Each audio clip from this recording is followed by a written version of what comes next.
Es muy probable que el título del juego del que hoy vamos a hablar no te suene, pero si yo te digo que este juego de mesa sin tablero, despreciado por una gran empresa y que le costó mucho despegar, ha sido el precursor de que llegaran las expansiones en los juegos de mesa y que también ha servido de inspiración para que aparecieran títulos como el Space Hulk o el Magic the Gathering, ¿a que ya te interesa un poco más la historia del Cosmic Encounters? La historia de los juegos de mesa. En 1972, Peter Olotka y su familia regresaban a su pueblo natal de Cape Cod, en Massachusetts, después de haber trabajado en el Cuerpo de Paz de las Islas Marshall del Pacífico.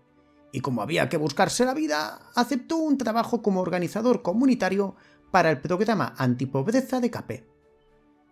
Como responsable, una de sus misiones era la de contratar gente, y fue en una de las entrevistas de trabajo donde conoció a Bill Everly, un chaval que había trabajado en varios empleos, desde profesor hasta periodista, y que, aunque no consiguió el puesto de trabajo, entre este y Olotka surgió una gran amistad. En cambio, el que sí consiguió el puesto fue Jack Kittredge, con el que también Olotka tuvo cierto feeling.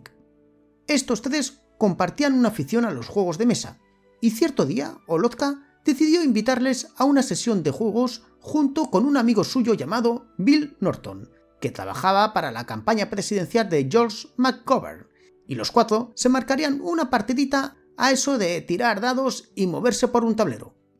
Este fue el primero de muchos encuentros donde los ahora cuatro amigos se reunían periódicamente para jugar a diferentes juegos, como por ejemplo el Risk. Pero tras varias partidas se dan cuenta de un elemento que les frustraba bastante, y es que era una tónica habitual en muchos juegos que, llegados a un punto de la partida con varios jugadores, siempre pasaba que alguien ya no tenía nada que hacer y acababa antes que el resto, y lo que le causaba es que este terminaba apartándose del grupo en una esquina aburrido. Habíamos jugado mucho a Risk en ese momento, y cuando juegas al Risk, al final del juego hay dos personas que se sientan allí tirando dados durante aproximadamente 3 horas, mientras los otros dos se quedan mirando. Y cansados de esto, tomaron como base el Risk y comenzaron a hacer una especie de lista de reyes de esas cosas que creían necesarias en un juego para que fuera perfecto. Y dicho y hecho, comenzaron a hacerse su propia variación del Risk. No queríamos que los jugadores fueran eliminados, no queríamos usar dados. Queríamos que fuera diferente cada vez que jugaras. También queríamos que los jugadores pudieran ganar juntos como grupo. No queríamos que se tratara solo de atacar y de luchar. Poco a poco, estas reglas alternativas fueron puliéndose y evolucionando a un juego de ciencia ficción donde cada partida las normas iban variando. Y es que, aparte de su afición por los juegos de mesa, los cuatro compartían un amor común por la ciencia ficción y consumían obras de artistas como Isaac Asimov, Frank Herbert y Larry Niven. Olotka sostuvo que el género reflejaba gran parte del espíritu de la contracultura de los años 60. Cuando quisieron darse cuenta, esa variación del Risk era un juego completamente nuevo. Habían sustituido los soldados por unas fichas que representaban naves espaciales. A cada jugador se le daría una serie de cartas con un número que se utilizarían para aumentar el valor de ataque o de defensa. Y lo más llamativo, se eliminaría el famoso tablero del mapa mundi del Risk por unas cartulinas para cada uno de los jugadores, la cual representaba un sistema solar, que sería el que tendrían que intentar conquistar los rivales. Así que deciden construir una maqueta funcional ideando una mecánica básica diferente a todo lo que había disponible para los jugadores en ese momento. El esqueleto de este nuevo juego giraría en torno a un universo lleno de diferentes criaturas alienígenas y habría un alto contenido de interacción entre los jugadores. Era fundamental que en todo momento hubieran cosas que hacer y se premiara o se penalizara dependiendo de las decisiones que uno había tomado. Una de las primeras acciones que se implementan es que, en el turno de cada jugador, se roba una carta para decidir al azar con quién de sus oponentes se enfrentará. Ambos jugadores eligen cuántas naves espaciales van a usar en la batalla, dentro de un límite. y luego juegan una carta boca abajo para reforzar sus tropas. Esto le añade un toque de engaño y estrategia como en el póker, y aseguraba así que incluso el jugador que tuviera más desventaja aún tenía alguna oportunidad de ganar. Aparte, el juego no se limitaba únicamente a enfrentamientos entre dos jugadores. Otros dos jugadores podían unirse a la batalla presentando alguna de sus naves para ayudar a uno o a otro jugador. Esto hace que todos los participantes en el juego, incluso aunque no sea su turno, tienen algo que hacer. Los jugadores podían pedir recursos, negociar y hacer trueques para conseguir ayuda, y obtener el apoyo que necesitaban en el momento clave podía ser esencial para ganar o perder.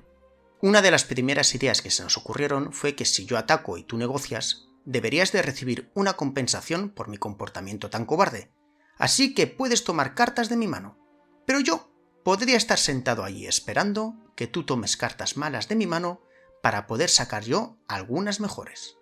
Pero no os equivoquéis, porque aunque sí que es verdad que el juego tenía naves espaciales, la idea no era que tú tuvieses que adoptar estrategias agresivas y ir a saco contra un jugador. No, porque no os lo he comentado, pero los cuatro amigos, aparte de coincidir en gustos, también coincidían en ideas políticas. Bill Everler ayudaba a personas de bajos ingresos, Jack Pritchard había sido organizador de la guerra contra el Vietnam, Olotka era voluntario del Cuerpo de Paz, y Bill Norton trabajaba con un senador que era contrario a la guerra. Vamos, que estos tíos eran unos hippies, y por eso no tenían ninguna intención que el fin único de su juego fuera liarse a tortas entre los jugadores. Así que se las ingenian para que también hubiera la opción de negociar, hablando para salir de un conflicto, en lugar de recurrir a la violencia y permitiendo que ambos jugadores coloquen una cantidad acordada de naves espaciales en los planetas de otro. Y fue aquí cuando se deciden darle el nombre de Cosmic Encounters. Y ahora llegaba el momento más importante, porque tocaba meterse en medio de todo el follón, o sea, tocaba empezar a diseñar las diferentes razas alienígenas. La idea principal es que cada jugador asumiera el papel de unos viajeros espaciales con sus propias habilidades especiales. Y ojo, que esto era algo que no se había visto hasta entonces en los juegos de mesa, ya que el que cada raza tuviera sus propias habilidades hacía que entre estos las reglas fueran muy diferentes. Vamos, que le daba un nivel de complejidad a las mecánicas no visto hasta el momento. El proceso de creación de los extraterrestres había consistido tanto en construir un entorno inmersivo como en proporcionar nuevos aspectos en las mecánicas. Poco a poco fueron diseñando diferentes razas, todas con sus poderes propios. Por ejemplo, estaba Ameba, que tenía la capacidad de retirarse de las batallas perdidas sin perder sus naves espaciales. O The Mint, que era un telépata que viajaba por las estrellas y permitía al jugador que lo controlaba mirar las cartas de las manos de otros jugadores. También estaba por ahí el filántropo, que podía regalar cartas a otros jugadores. Claro, cartas que podían ser buenas o malas. Y a estos alienígenas se sumaron otros diferentes, como el clon, el láser, el empático, el zombie, el oráculo, virus. Muchos alienígenas diferentes, cada uno con sus propias reglas. Pero se encontraron con un pequeño problema. Y es que con tanta variedad de alienígenas, habían algunos que eran más fáciles de usar que otros. Y esto les hizo pensar, oye, ¿y si le damos a cada uno de los alienígenas un color dependiendo de su dificultad? Y de esta forma aparece el color rojo, el color verde y el color amarillo, que indicarían los diferentes grados de dificultad que sería controlar a ese personaje. Pero un momento, surgía aquí un problema, y es que si habían unos personajes que eran más poderosos que otros, esto desbalanzaría el juego, y no sería muy justo. Por lo tanto, se les ocurre introducir lo que sería la carta de Fulgor. ¿Y qué era esta carta de Fulgor? Pues simplemente era una carta la cual tenía el nombre y los poderes de una especie en concreto. Y los jugadores barajarían todas las cartas, sacarían 2 en secreto y se quedarían con una sin revelar el resultado a los demás jugadores. Y acto seguido lo que haría sería escoger uno de los 2 aliens en secreto, devolvería el otro en el mazo y luego se dirigiría a buscar la carta de alien en un tercer mazo donde estarían todos los personajes que se pueden escoger en el juego. Se lo guardaría boca abajo con intención de no revelar la raza que le había tocado hasta que él lo considerara en algún momento del juego. Vamos, que de esta forma el Cosmic Encounters estaba también implementando la mecánica de los juegos de roles ocultos. Que pensando, habían sacado tal cantidad de razas que cuando fueron a darse cuenta tenían más de 20, y todas ellas funcionales en el juego. Vamos, una auténtica locura. Ya tenían las naves y los aliens, pero surge un problema. ¿Cómo harían para decidir a quién atacar?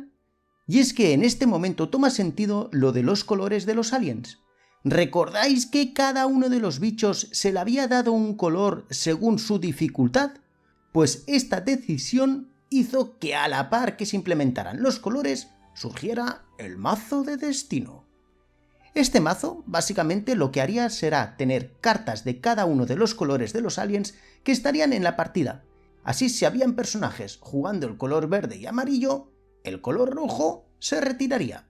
Y al principio del turno de cada jugador, este sacaría una carta y el color revelaría a qué contrincante debe de ir a atacar. Por ejemplo, si sacaba una carta de color verde y habían 2 jugadores verdes, podía escoger a cuál de los 2 llevar sus naves. Esta regla es una de las que más polémicas han creado en el juego, ya que lo vuelve completamente loco, porque puede ser que tú hayas estado pactando con un compañero durante toda la partida y en un momento dado salga una carta que te obligue a atacar al que hasta ahora era tu aliado. Y en algún momento del diseño del juego es cuando surge el mazo cósmico. Este mazo cósmico es la unión de todas las cartas que se habían ido diseñando hasta ahora, las de ataque y las de fulgor, y otras que también habían aparecido llamadas artefactos. Y se decide que se mezclarían todas estas cartas y se repartiría una cantidad determinada a cada uno de los jugadores, y de este modo los participantes debían de saber gestionar su mano, porque, por ejemplo, las cartas de ataque, una vez usadas, se retirarían. ¿Qué pasaba con las cartas de fulgor? Pues que si tú habías tenido la suerte que te tocaba la carta que correspondía a tu alien, podías activar una capacidad especial que hacía que tu bicho se volviera muy poderoso. Vamos, que aquí también surge la gestión de mazos. Fueron meses y meses de preparación, pruebas, idas y venidas, y cuando quisieron darse cuenta, tenían un juego perfectamente terminado, así que se decidieron hacer los primeros prototipos con hueveras, cables de metal, plexiglas, poliéster, incluso juguetes de Tinker, con la idea de que a lo mejor había suerte y quién sabe, es posible que alguien se interesara por el juego. Y claro, si tú quieres comercializar algo, lo mejor que puedes hacer es tomar el toro por los cuernos, y es así como fundan la cooperativa Future Pastimes, para así llevar el juego a la producción final. Pero había un problema, y es que sí, tenían un juego muy bonito, pero ninguno de los 4 tenía ni idea de cómo producir o distribuir un juego de mesa. Y empezaron a buscar a alguien con experiencia que apostara por el juego. Y es cuando tiran de contactos, y como Bill tenía un pariente que trabajaba en la fábrica de Nerf, y Nerf pertenecía a Hasbro, y como Hasbro eran los dueños de Parker Brothers, consiguieron cerrar una reunión con los responsables de los nuevos lanzamientos de la empresa de Nueva York. En dicha reunión se le presenta todo lo que se habían currado, y cuando los empresarios de Parker Brothers se encontraron a unos hippies presentando un juego tan raro, con una temática tan extraña, les dijeron que tararí que te vi, que le dieron puerta, vamos, porque según ellos el juego, aunque era una buena idea, tenía un problema de producción bastante grande y que eso de las naves espaciales y el espacio no vendía. Pero ojo, que esto, en lugar de desmotivarles, lo que hizo fue hacerles ver que, si desde Parker Brothers habían mostrado un interés inicial en el juego, es que tenían entre manos algo por lo menos interesante. Así que cogieron su prototipo y se fueron a enseñarlo por diferentes ferias. Y este empezó a captar la atención de un grupo de aficionados que vieron en el juego algo diferente, algo con sustancia, algo interesante. Y al poco, como si nada hubiera pasado, fueron esta vez los de Parker Brothers que se pusieron en contacto con ellos diciendo: oye, quizás sí, nos habíamos precipitado y que el juego a lo mejor se puede sacar con algunos ligeros cambios. Nos llamaron los de Parker Brothers y dijeron que realmente lo que querían saber era de qué iba ese extraño juego y que nos enseñaran a jugarlo con calma. Y es que en este impasse de tiempo entre la primera presentación con Parker Brothers y esta segunda, eso de que lo de las naves espaciales no vendían ya no era así, y para la mitad de la década de los años 70, por algún extraño motivo, reemisiones de series que en su momento no llegaron a triunfar, como por ejemplo Star Trek, estaban siendo un auténtico fenómeno. Y claro, la gente de Parker Brothers vieron que algo de dinero sí que se podía hacer con el Cosmic Encounters. Así que cerraron un acuerdo con los chicos de Future Past Times, obtuvieron la licencia y empezaron a desarrollar lo que debería de convertirse en el primer prototipo comercial del juego. Pero había un problema, y es que Parker Brothers nunca creyó en el proyecto. Ellos seguían pensando que eso de la temática espacial era una moda pasajera, y para sorpresa de los 4 chicos empezaron a tocar el juego de arriba a abajo. Y para inicios del 1977, el Cosmic Encounters que habían presentado los de Future Past Times no tenía nada que ver con el Cosmic Encounters de Parker Brothers. Ellos lo que querían era transformar el juego en un Monopoly futurista. Es más, incluso le habían cambiado el nombre, ahora era Encounters. Crearon un prototipo terrible, hecho de plástico. No incluían a los extraterrestres ni hacían interesante en absoluto el juego. Los chavales, cuando vieron esto, se pusieron las manos en la cabeza y pelearon todo lo que pudieron para que no se perdiera la esencia original, y su perseverancia, que recordemos que los 4 eran activistas y de ser pesados tenían experiencia, y que las nuevas reglas implementadas por la empresa no terminaban de funcionar, hizo que Parker Brothers decidiera romper el contrato de forma unilateral con la gente de Future Past Time. Y por ello les pagaron $5.000 en concepto de daños y perjuicios y les dejaron una nota que decía: definitivamente lo del espacio no vende. Y una vez más les habían dado un portazo, y una vez más esto nos sirvió para desanimar a los chavales. Pero es que de remate ahora tenían $5.000 en el bolsillo y habían aprendido un poco cómo funcionaba esto de las empresas de los juegos de mesa. Pero Bill Norton, quizás por agotamiento, decide dejar la cooperativa, y los 3 amigos restantes, que todavía confiaban en el proyecto, formaron una nueva empresa llamada Eon Products. A esta nueva empresa se añadió Ned Horn, al que habían acudido buscando nuevos inversores para el proyecto. Ned, cuando prueba el juego, no duda en poner parte de su capital al proyecto y se ofreció a invertir en el Cosmic Encounters. Digo yo, ahora que lo pienso, ¿tenemos aquí uno de los primeros casos de microfinanciación en un juego de mesa? Quizás sí. Y mientras estaba pasando todo este tema en los despachos, los 4 desarrolladores habían seguido trabajando en el juego, implementando nuevas razas y habilidades, y de la casi 20 que tenían en un principio, prueba que te prueba, ahora se habían disparado a más de 30 bichos diferentes, cada uno con sus propias características. Y ahora, como Eons, tenían la intención de sacar el juego. Y si había intención de sacar el juego, lo mínimo que se esperaba es que fuera económicamente rentable. Y con la experiencia que habían adquirido durante estos años, se dan cuenta de que un juego con tantas razas diferentes no iba a ser muy agradable para el jugador. Así que, muy a su pesar, tuvieron que empezar a hacer recortes en los alienígenas hasta quedarse con un total de 15 razas. Hicimos los cálculos para intentar ver cuántas combinaciones de extraterrestres podíamos armar, pero tuvimos que parar porque se estaba volviendo tan grande que simplemente rompía la fórmula. Sabemos que se trataba de billones, sí, billones con B, de combinaciones posibles. Y volviendo a sus orígenes, este nuevo juego, bastante más pulido y con mejor cara, lo empiezan a mover en ferias de ciencia ficción. Y este causa bastante interés entre los aficionados.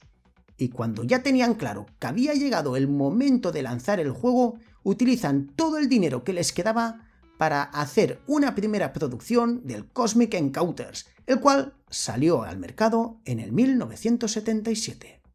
¿Y cómo fue la recepción del juego? Bueno, la verdad es que el juego, entre los aficionados de los wargames, aquellos jugadores más maduros en juegos de mesa o los amantes de la ciencia ficción, funcionó bastante bien. Al fin y al cabo, era un concepto bastante diferente a lo que se veía hasta ahora. El título permitía muchísimas combinaciones y podías hacer multitud de cosas, aparte que en todo momento había algo que hacer. Y entre este grupo de jugadores se vendió muy bien y gustó mucho. Pero, ¿qué pasó con las grandes distribuidoras minoristas, como podía ser un Toys R Us? Pues estas no entendieron el concepto, y lo que veían era que un juego tan raro lo único que haría sería ocupar espacio al lado del Risk y le quitaría sitio a otro título que con seguridad podían vender mejor, como podía ser, por ejemplo, el Tozudo. Por ello, se puede decir que a nivel de ventas el juego no acabó de funcionar.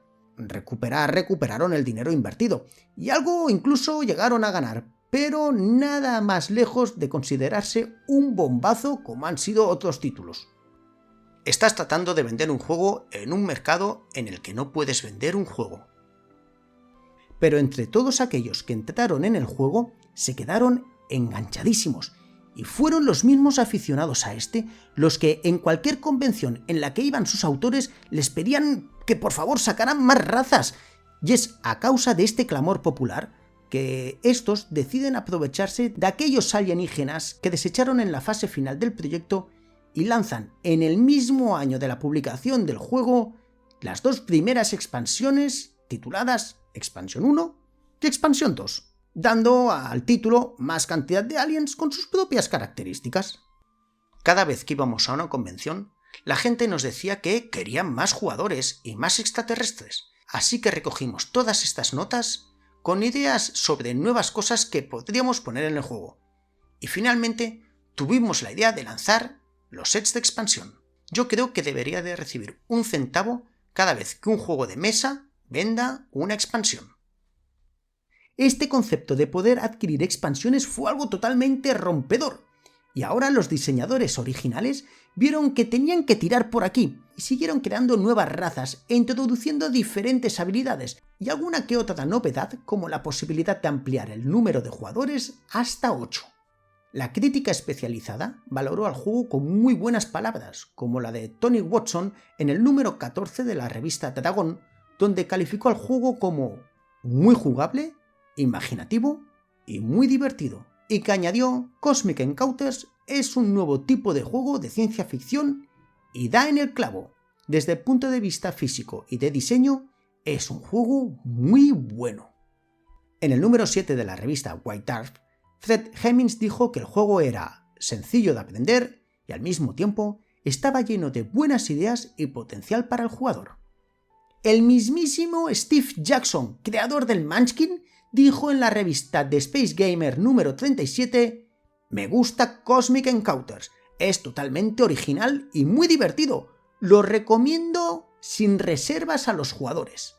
Desde su lanzamiento en el 1977 al 1979, estuvieron dándole contenido a los aficionados hasta llegar a sacar 4 expansiones. Pero en el 1979 tuvieron que hacer un parón.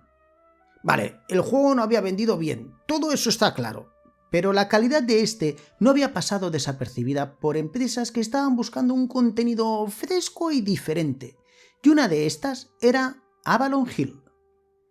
La gente de Avalon se habían caracterizado por apostar fuertemente por conceptos distintos a lo tradicional, y cuando llegó a sus manos el Cosmic Encounters, enseguida supieron que tenían que hacer algo con el juego.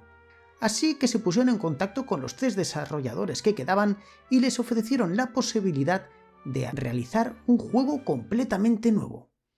Bill, Jack y Peter al principio arrugan un poco la nariz, pero bueno, al fin y al cabo les iban a pagar por ello, y además Avalon Hill les había dado la posibilidad de poder trabajar en la versión del juego de mesa de uno de sus libros favoritos, Dune. Y es en este momento cuando se ponen a trabajar para realizar el juego de mesa de Dune. Y como tenían total libertad creativa, aquí los tres chicos se marcaron una variación del Cosmic Encounters. Sí, este Dune viene a ser como un Cosmic Encounters 2.0. Es verdad que tiene varios cambios obvios, tanto en las reglas como en los componentes, y en alguna mecánica por ahí, pero la base es la misma. Y este Dune, a diferencia del original, sí que se vendió bastante bien. En parte porque, bueno, los de Avalon Hill tenían experiencia en todo lo que era la producción y la distribución de juegos. Y aparte que este título era bastante más amigable para la mayoría de los jugadores. Y oye, y que tenía el sello Dune. Todo bueno. Una vez que terminaron con este, volvieron a lo que les entusiasmaba: sacar expansiones del Cosmic Encounters. Bueno, eso, y también aprovecharon y sacaron algún jueguecito puntual como el Hoach en el 1981 o el Borderlands en el 1982.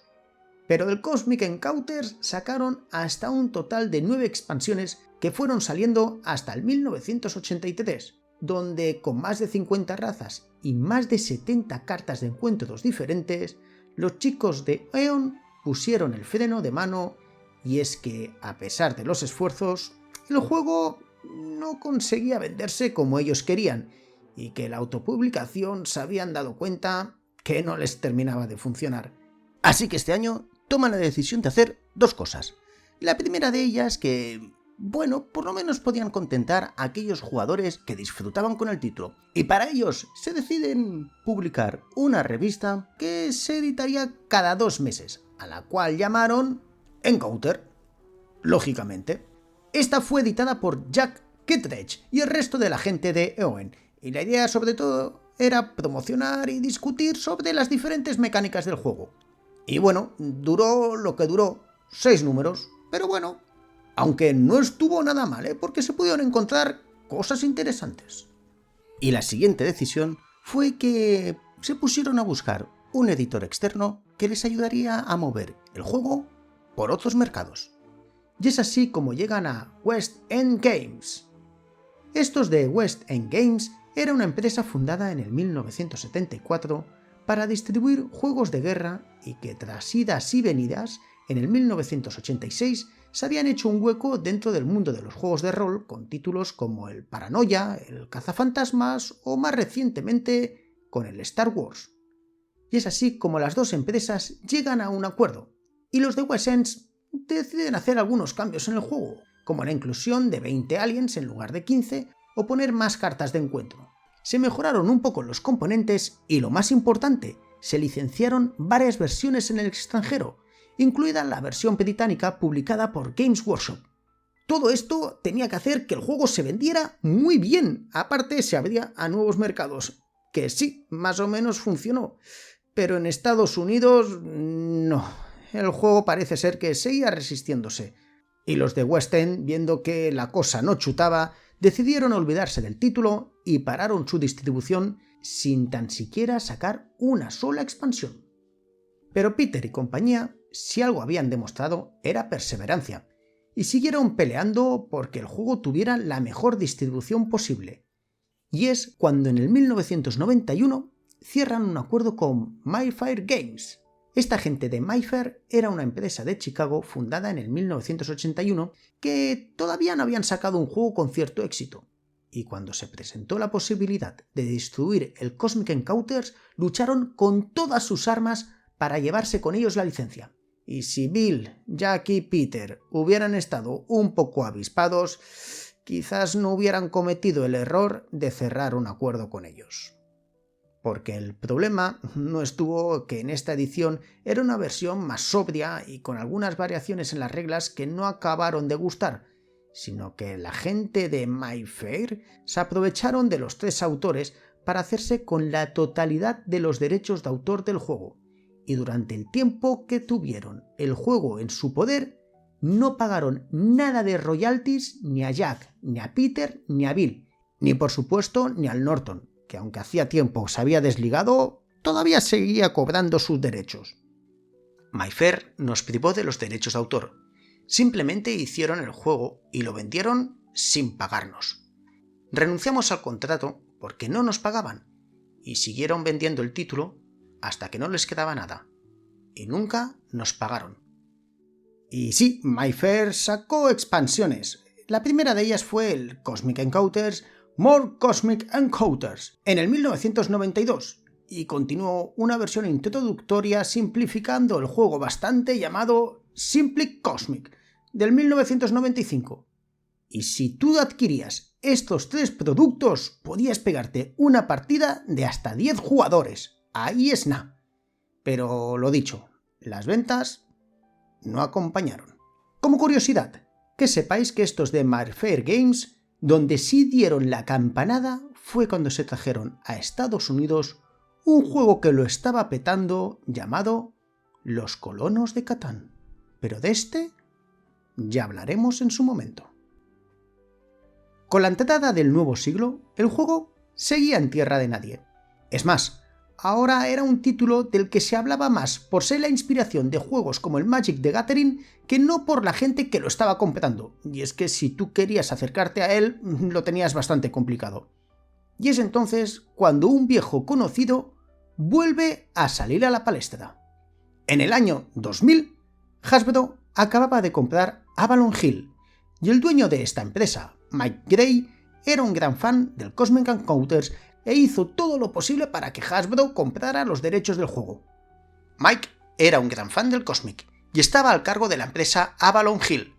Un día me llamó y me dijo: «Oye, Peter, que quiero hacer el Cosmic», y el resto es historia. Y ahora Hasbro eran los dueños de la licencia, y con toda la libertad que le dieron los autores originales, Avalon Hill montaron una edición muy bonita, con unos componentes espectaculares y un diseño chulísimo. Pero habían tocado tanto las reglas que estas fueron muy inconsistentes, con lo que aquellos jugadores que estaban como locos para hacerse con el famoso Cosmic Encounters por primera vez, con esta versión tenían la oportunidad de hacerse con el juego, se iban a llevar un buen chasco. Y seguramente nunca llegarían a entender por qué tanto clamor por el juego. Y es que las reglas habían cambiado tanto que no gustaron nada. El juego en ventas fue un auténtico fracaso. Y por supuesto, no salieron más expansiones. Y casualidades de la vida, Parker Brothers, desde los años 90, pertenecían a Hasbro, con lo que, a causa de esta edición de Avalon Hill, se puede decir que al final Parker Brothers acabaron sacando el Cosmic Encounters. A todo esto, no sé si os estáis dando cuenta de que para nada he mencionado la salida del juego en España. Y es que, a pesar de tener su gran público, ninguna empresa se atrevió a localizar el juego al castellano. Y por lo tanto, no solo el mercado español se vio afectado, sino toda la zona de habla hispana. Pero esto se acabaría solucionando cuando en 2008 entró en escena Fantasy Flight Games. Cosmic Encounters ha sido rechazado por todas las editoriales de juegos del planeta. Tengo archivos que muestran a todas las personas a las que intentamos que hicieran este juego, pero nadie lo quería. 31 años después del lanzamiento del Cosmic Encounters, el juego finalmente encontró el editor que realmente lo entendía. Y es que al final, con Fantasy, parecía que habían conseguido encontrar quien de verdad supo darle cariño al juego. Y no me estoy refiriendo únicamente a Fantasy Flight Games, sino que dentro de esta estaba Kevin Wilson, autor del Doom, el juego de mesa, y coautor del Arkham Horror segunda edición. Kevin era un fanático del Cosmic Encounters y él supo entender lo que necesitaba el juego y lo que querían transmitir los autores. Y fue esta visión de Fantasy, que apareció en 2008, la que seguramente muchos de nosotros más recordamos, porque tuvo un lanzamiento a nivel mundial y cosechó grandes ventas y muy buenas críticas. Esta cuarta edición supo adaptarse a esos nuevos jugadores, con reglas un poco más simplificadas, pero que no perdían la esencia del juego.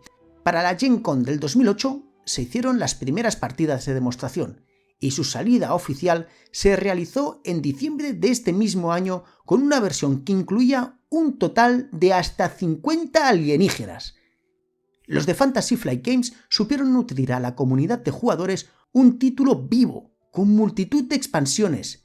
Hasta el 2022 sacaron un total de 7, y sumando todas estas podemos tener más de 200 extraterrestres, un porrón de cartas para poder combinar tus mazos y reglas que permitían añadir más jugadores, hacer alianzas o hasta provocar terremotos espaciales. Y es esta versión de Fantasy Flight Games la que puede decir que al final consiguió que el juego tuviera el éxito que se merecía.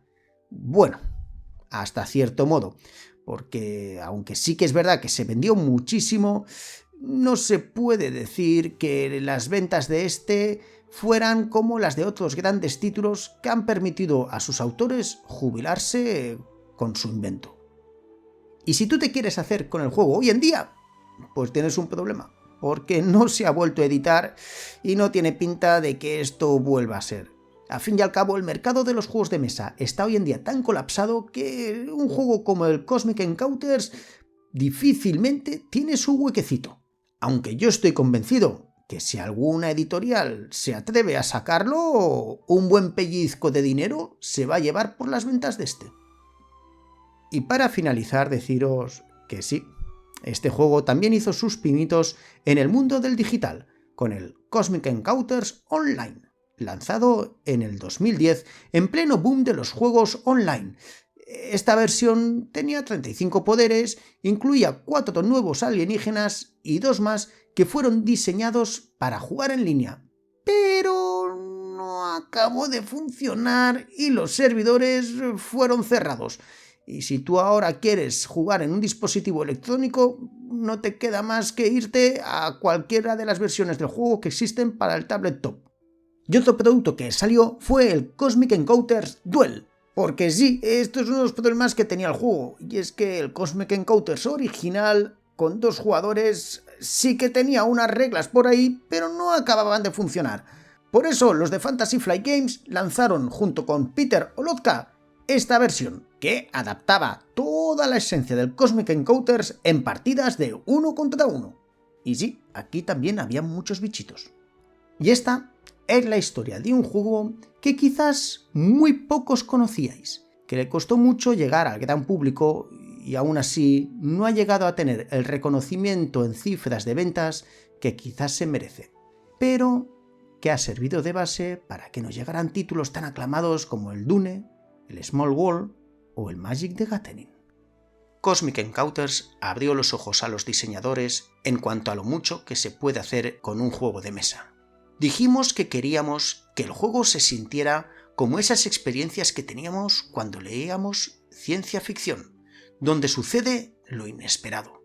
Y queríamos crear un juego que recuperara algo de esa magia. Y lo hicimos. Vaya si lo hicimos.